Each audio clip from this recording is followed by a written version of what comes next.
Le matin où la salle s'est levée sous les applaudissements, une émotion a traversé Ouagadougou. Dans ce silence vibrant, Ibrahim Traoré a parlé non pas d'un pays en souffrance, mais d'un peuple en marche vers la dignité. Comment un jeune officier peut-il incarner à ce point la rupture d'un continent longtemps décrit par d'autres? Le Burkina Faso, aujourd'hui, ne demande plus qu'on le juge, il choisit de se raconter lui-même. Sous la lumière douce du matin, Ibrahim Traoré ne promettait pas un miracle, mais un chemin. Il parlait d'un pays qui se reconstruit pierre après pierre, porté par la foi de ceux qui reviennent. L'enjeu est immense. Transformer la gratitude d'un peuple en mouvement collectif et faire du Burkina Faso la preuve vivante qu'une nation africaine peut renaître de ses propres forces.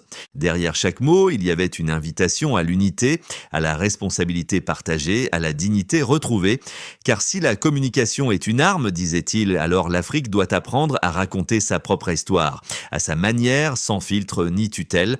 Cette promesse, simple et brûlante, s'adresse à tous ceux qui croient encore que l'espoir peut être contagieux et que le courage d'un seul peut rallumer la flamme d'un continent. La scène s'est jouée en quelques minutes, mais elle portait le poids d'une décennie de lutte. La mini-révélation a surgi dès les premières phrases d'Ibrahim Traoré. Le Burkina Faso n'est pas isolé, il est debout et son combat parle désormais pour toute l'Afrique. Près de 400 délégués de la diaspora étaient présents ce jour-là, représentant une quarantaine de pays, venus témoigner que le lien entre les racines et la modernité pouvait renaître. C'était plus qu'une rencontre symbolique, c'était une réponse à des années de méfiance, de sanctions et de récits imposés. Dans ce discours, Traoré n'a pas seulement remercié, il a inversé la logique de dépendance. Il a rappelé que pendant trop longtemps, d'autres ont raconté l'histoire de l'Afrique en choisissant les mots qui l'affaiblissent.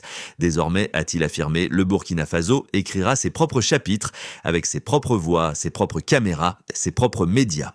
L'idée d'une radio et d'une télévision africaine, conçue par les Africains, fut accueillie par une salve d'applaudissements. La communication est une arme, a-t-il insisté, et nul ne racontera mieux notre réalité que nous-mêmes. Ce moment de clarté a marqué un tournant dans la rhétorique politique du Sahel. D'un ton calme mais ferme, Ibrahim Traoré a relié la souveraineté médiatique à la souveraineté économique, car derrière la question de l'image se cache celle du contrôle. Qui détient la parole détient aussi le pouvoir de nommer, de juger, de réduire. En redonnant la parole au peuple, il redonne à la nation sa capacité d'exister par elle-même, et c'est peut-être là, dans ce basculement discret mais radical, que s'est ouverte la véritable bataille pour l'avenir du Burkina Faso. Parmi les visages attentifs, ce jour-là, certains avaient les yeux humides d'émotion. Un vieil homme, parti depuis 40 ans, murmurait qu'il n'aurait jamais cru revoir un Burkina Faso debout. C'est dans ses regards que se lit l'impact immédiat du message d'Ibrahim Traoré, rendre aux exilés la fierté d'appartenir à un pays qui se relève. Lui-même le répète souvent, un peuple qui ne se raconte pas finit par vivre dans le récit des autres. À travers ce lien ravivé entre la diaspora et la terre natale, le capitaine transforme la nostalgie en force motrice. Les entrepreneurs venus de France, du Canada ou du Bénin ont promis d'investir, non par charité, mais par conviction. Ils savent désormais que le Burkina Faso n'est pas un champ de ruines, mais un chantier d'espérance. Les premiers projets se dessinent déjà, médias indépendants, industrie locale, agriculture durable. Dans chacune de ces initiatives, on retrouve la même idée, celle d'un avenir forgé par les fils et filles du continent. Ce n'est pas seulement une renaissance politique, c'est une réappropriation symbolique.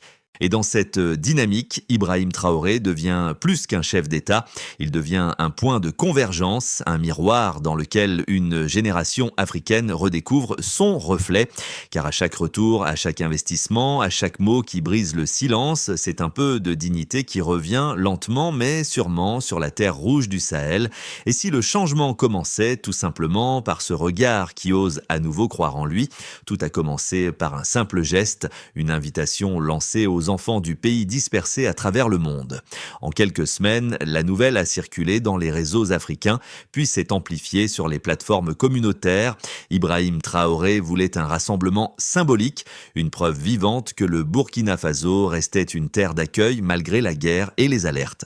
Et ils sont venus, jeunes ingénieurs, médecins, artistes, retraités, animés par la même conviction, revenir, témoigner, reconstruire. Le premier jour, le cortège de la diaspora a traversé Ouagadougou sous un soleil éclatant. Les caméras locales filmèrent les sourires, les chants, les drapeaux. Dans les rues, les habitants saluaient le passage de ceux qu'on appelle ici les enfants du dehors. Cette effervescence populaire rappelait les grands jours de libération, mais derrière les chants se cachait une mission plus concrète, prouver que le pays peut encore attirer, séduire, convaincre. Au palais présidentiel, l'accueil fut sobre mais dense de symboles.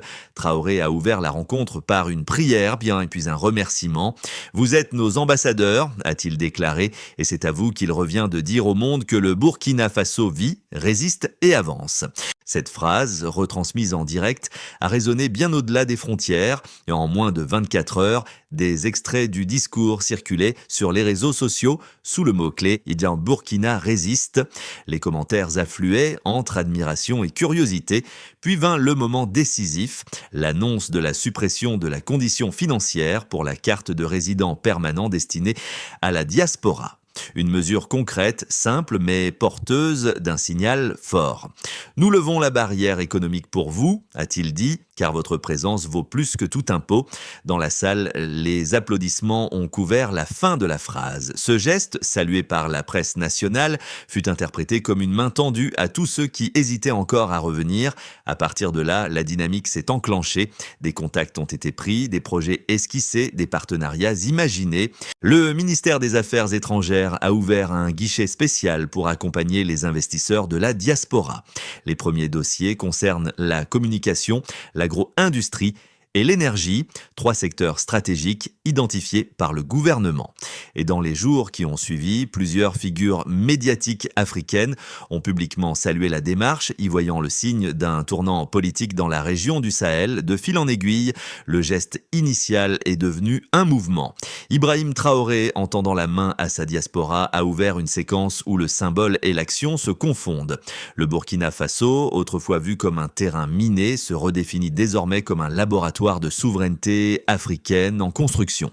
Les chiffres, souvent froids, racontent pourtant ici une chaleur retrouvée.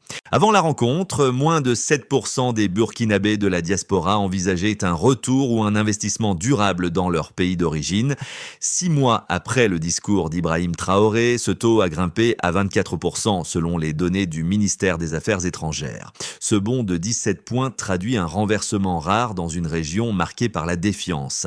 L'écart, et ce n'est pas qu'économique, il est psychologique. Il montre qu'un récit collectif, lorsqu'il est porté avec cohérence, peut modifier la trajectoire d'un peuple.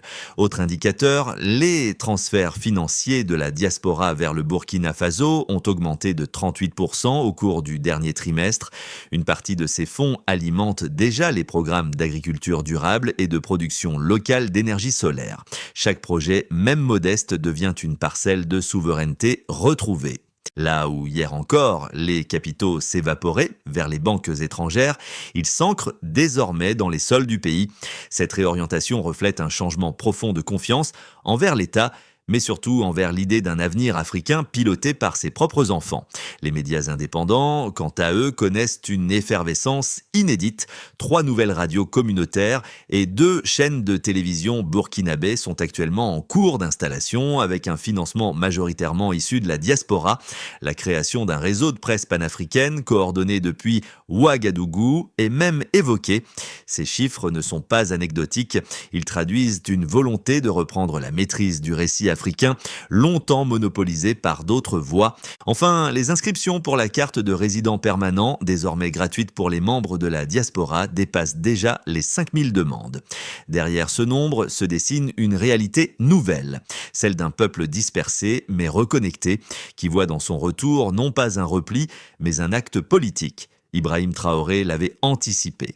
Abolir une barrière financière, c'est plus qu'un geste administratif, c'est un signe de confiance. Et cette confiance se mesure désormais en actes, en investissement, en engagement visible. Chaque pourcentage, chaque dossier validé, chaque terrain cultivé témoigne d'un mouvement d'ensemble. Les chiffres ne sont plus de simples statistiques gouvernementales. Ils deviennent les battements de cœur d'un pays en reconstruction. Et à mesure qu'ils s'additionnent, ils dessinent ce que peu de modèles économiques parviennent à quantifier, la dignité retrouvée d'un peuple debout. Certains observateurs saluent l'audace d'Ibrahim Traoré, d'autres y voient un pari risqué. Les premiers affirment que le Burkina Faso, en reprenant la main sur son destin, ouvre une voie nouvelle pour le continent. Ils rappellent qu'aucune nation n'a jamais émergé sans oser rompre avec les cadres imposés. À leurs yeux, le président incarne un pragmatisme africain, celui d'un leader qui préfère construire à partir des ressources disponibles plutôt que d'attendre un secours extérieur. Les résultats, disent-ils, parlent d'eux-mêmes, stabilité progressive, projet en marche, retour de la diaspora. Mais les sceptiques, eux, soulignent les risques d'un isolement stratégique. Ils craignent que la rupture avec certains partenaires traditionnels n'entraîne une perte d'accès aux financements internationaux. Ils pointent du doigt la fragilité du tissu industriel et la dépendance encore forte du pays envers les importations. Selon eux, le discours souverainiste, aussi noble soit-il, pourrait s'essouffler sans résultat tangible à court terme. Ils redoutent également que la rhétorique de résistance ne soit mal interprétée comme un repli. Face à ces critiques, Traoré oppose une réponse mesurée. L'indépendance ne se quémande pas, elle se construit. Son approche repose sur une logique de gradualisme assumé, bâtir d'abord des bases solides avant d'ouvrir de nouveaux partenariats. Il ne s'agit pas d'un isolement, mais d'un recentrage, une distinction que ses partisans martèlent. Les alliances, explique-t-il, ne sont pas refusées, mais rééquilibrées. Le dialogue reste ouvert à condition qu'il soit fondé sur le respect mutuel. En confrontant ainsi les deux visions, le débat révèle la véritable question. Le Burkina Faso peut-il devenir un modèle d'autonomie sans renier ses interdépendances ? C'est dans cette tension entre idéal et réalisme que se forge aujourd'hui la trajectoire du pays. Et dit au cœur de cette équation fragile, Ibrahim Traoré avance, pas à pas sans détourner le regard, l'Afrique se réveille. Cette phrase, lancée par Ibrahim Traoré au milieu de son discours, a résonné comme un coup de tonnerre. Elle marque le tournant exact de sa vision, passer du constat à l'action, de la résistance à la construction. Le capitaine ne parle plus seulement de survie, mais d'un projet de civilisation où la souveraineté devient un devoir collectif. À ce moment précis, la salle s'est figée, les applaudissements se sont mués en silence, un silence dense, chargé de sens. Nous ne luttons pas pour le Burkina Faso seul, a-t-il déclaré, nous luttons pour la dignité de l'Afrique et de l'homme noir. Cette phrase, enregistrée et diffusée dans toute la région du Sahel, a bouleversé les lignes du débat africain. Pour la première fois depuis longtemps, un dirigeant liait ouvertement la politique intérieure à une cause continentale. Le midpoint n'est donc pas un effet de style, c'est un changement d'échelle. Le Burkina Faso cesse d'être une exception et devient un symbole. Et dans ce symbole, chaque Africain est invité à se reconnaître et à agir. Depuis ce discours, les répercussions se déploient sur 4 plans majeurs. D'abord, le niveau national. La confiance populaire s'est consolidée autour d'une idée simple. L'État peut encore protéger et inspirer. Les projets d'infrastructure, ralentis depuis des années, reprennent progressivement.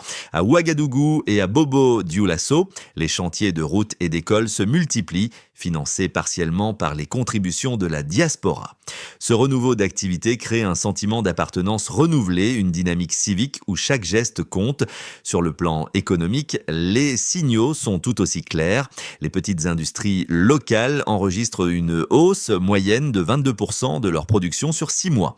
Le secteur agricole, soutenu par de nouveaux partenariats régionaux, attire des jeunes entrepreneurs formés à l'étranger. Les programmes de transformation du coton, du karité et du maïs s'étendent, posant les bases d'une économie plus résiliente. Ibrahim Traoré, en prônant la valorisation des ressources internes, a fait du produire local un axe central de souveraineté. Le troisième champ social et culturel est celui de la parole retrouvée. Les nouvelles radios et télévisions communautaires diffusent diffuse désormais en mouré, dioula et français, donnant voix aux villages oubliés. Des émissions consacrées à l'histoire africaine rencontrent un succès inattendu.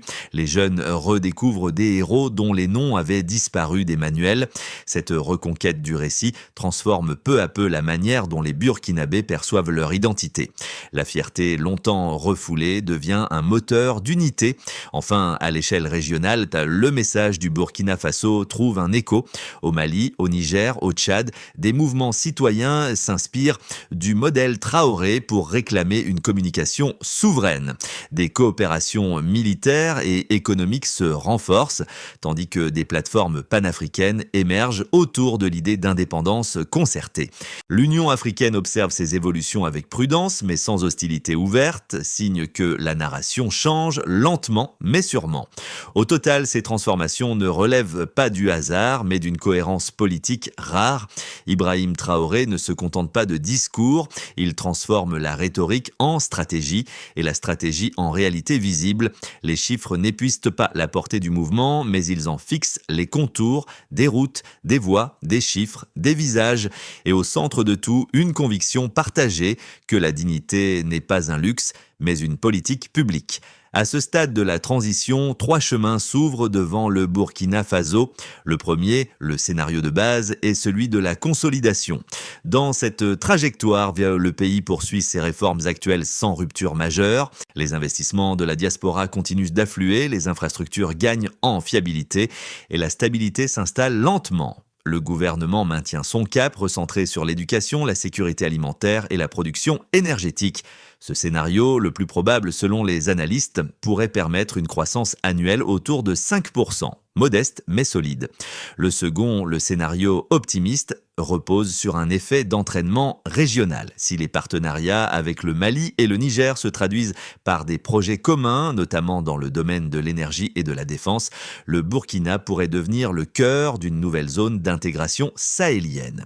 Dans ce cas, la coopération interafricaine remplacerait progressivement la dépendance extérieure. Le pays gagnerait en influence diplomatique et en autonomie stratégique. Ce scénario, soutenu par la vision d'Ibrahim Traoré, suppose toutefois une stabilité politique interne constante et une maîtrise des tensions frontalières. Enfin, le scénario pessimiste, celui que personne ne souhaite, verrait ressurgir les fragilités connues, des pressions économiques extérieures conjuguées à une recrudescence des attaques armées pourraient ralentir les réformes. Une partie de la diaspora hésiterait à investir davantage, freinant le cercle vertueux engagé depuis 2024. Mais même dans cette hypothèse, la dynamique sociale enclenchée, fierté nationale, communication libre, confiance communautaire, offrirait un socle de résilience inédit. Entre ces 3 voies, la différence ne réside pas seulement dans les chiffres, mais dans l'état d'esprit collectif. Si la population continue de croire en son propre récit, la trajectoire la plus ambitieuse deviendra possible. Car, comme le dit souvent Traoré, l'avenir n'appartient pas aux puissants, mais à ceux qui persévèrent ensemble. Au-delà des chiffres et des réformes, l'essence du projet d'Ibrahim Traoré réside dans l'émotion qu'il suscite. Chaque discours, chaque image de ce jeune chef d'État en tenue simple ravive quelque chose de profondément humain, la sensation qu'un avenir commun est encore possible. Dans les quartiers de Ouagadougou, les conversations ont changé de ton. On ne parle plus seulement des difficultés, mais de ce qu'on peut bâtir ensemble. Chez les jeunes, ce changement est tangible. Les écoles techniques enregistrent une hausse des inscriptions, tandis que des ateliers communautaires émergent autour des thèmes de la communication, de l'agriculture et de l'entrepreneuriat. Une génération autrefois désabusée redécouvre la valeur de la parole et de l'effort. Si lui peut le faire, pourquoi pas nous ? Murmure un étudiant, le regard fixé sur l'écran de son téléphone. C'est là que naît le véritable basculement, lorsque la politique inspire plutôt qu'elle ne divise. Pour les femmes, souvent premières victimes des crises, la transformation est aussi perceptible. Le gouvernement soutient plusieurs coopératives locales dirigées par des entrepreneuses issues de la diaspora. Ces initiatives offrent des emplois, mais surtout une reconnaissance sociale longtemps refusée. Dans les villages, les radios locales diffusent désormais des débats animés par des voix féminines, symbole d'une société qui s'écoute à nouveau. Ainsi, l'impact du projet Traoré dépasse la sphère étatique. Il s'inscrit dans la texture du quotidien, dans les gestes simples et les regards confiants. Ce n'est pas un rêve lointain, mais une expérience vécue, celle d'un peuple qui, pas à pas, se remet à croire en lui-même. Le plan d'action esquissé par Ibrahim Traoré se déploie en 5 étapes précises. Première étape, renforcer les fondations institutionnelles. Une révision progressive des lois économiques et foncières vise à sécuriser les investissements tout en protégeant les terres communautaires. L'objectif n'est pas de déréguler, mais d'équilibrer, offrir des garanties blâmées à la diaspora sans léser les populations locales. Deuxième étape, stabiliser la sécurité intérieure. L'armée et les forces locales collaborent avec des comités citoyens pour rétablir la confiance dans les zones rurales. L'idée est simple, sans sécurité, aucune reconstruction durable n'est possible. Chaque région pacifiée devient un foyer d'activités économiques, un laboratoire de cohésion. Troisième étape, stimuler la production nationale. Le gouvernement concentre ses efforts sur 3 secteurs, agriculture, énergie, communication, considérés comme les piliers de l'autonomie. Des formations techniques sont déployées pour accélérer la montée en compétences. D'ici 6 mois, l'objectif est de doubler la capacité locale de transformation agricole. Quatrième étape, relier le pays à sa diaspora. Un portail numérique unique permettra de suivre les projets, d'investir à distance et de signaler les obstacles administratifs. C'est une gouvernance participative à la fois moderne et symbolique. Cinquième étape, mesurer les résultats. Chaque action sera évaluée sur des indicateurs simples, emploi, production, scolarisation, inclusion. Ibrahim Traoré insiste, sans mesure, il n'y a pas de progrès. Ainsi se dessine une feuille de route où chaque Burkinabé, où qu'il vive, devient acteur du renouveau. Quand le discours d'Ibrahim Traoré s'est achevé, la salle s'est levée dans un silence vibrant, presque sacré.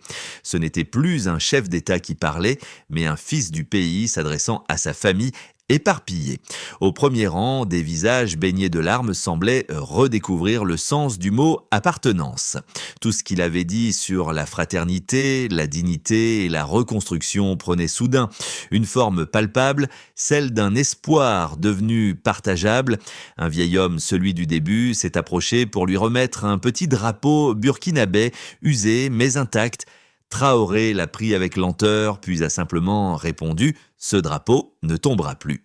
Cette phrase, courte et lumineuse, a traversé la salle comme une promesse. Elle résumait tout, la douleur, la résistance et cette foi têtue dans l'avenir. En ce moment suspendu, chacun a compris que la bataille dépassait les frontières du pays. Elle concernait chaque Africain, chaque exilé, chaque cœur fatigué mais debout. Et dans ce silence chargé de fierté, le Burkina Faso semblait pour la première fois depuis longtemps respirer à nouveau. L'histoire ne s'arrête pas à un discours ni à une promesse. Elle commence vraiment quand chacun décide d'en porter une part. Le Burkina Faso, à travers la voix d'Ibrahim Traoré, n'a pas seulement tendu la main à sa diaspora, il a lancé une invitation au monde africain tout entier, à ceux qui doutent, à ceux qui espèrent, à ceux qui se souviennent. Car le changement n'aura de sens que s'il devient un réflexe collectif. Soutenir une école, créer une entreprise, raconter une histoire juste, chaque geste compte. Le continent ne manque ni d'idées, ni de talent, il a simplement besoin de confiance.